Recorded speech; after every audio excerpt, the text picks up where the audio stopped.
போர் உச்சக்கட்டத்தை அடைந்தது. 1000 வானவர்களின் உதவி உங்களுக்கு போரில் கிடைக்கும் என்ற அல்லாஹ்வின் வாக்குறுதிபடி 1000 வானவர்கள் முஹம்மது நபியின் படைக்கு உதவி செய்தனர்.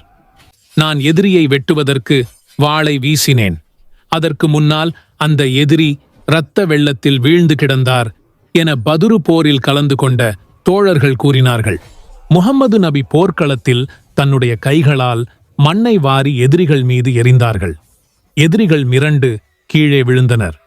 இதை அல்லாஹ் குரானில் சொல்லும்போது, முஹம்மதே, மண்ணை நீர் எரியவில்லை, நாம் எறிந்தோம் என்று அல்லாஹ் கூறுகிறான்.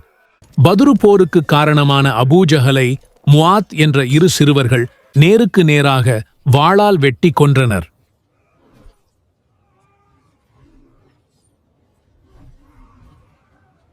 முஹம்மது நபி படையின் தாக்குதலை தாங்க முடியாமல் எதிரியின் படை பின்னோக்கி மக்காவை நோக்கி ஓடினார்கள். முழு வீடியோவை காண கீழே லிங்க் கொடுக்கப்பட்டிருக்கிறது.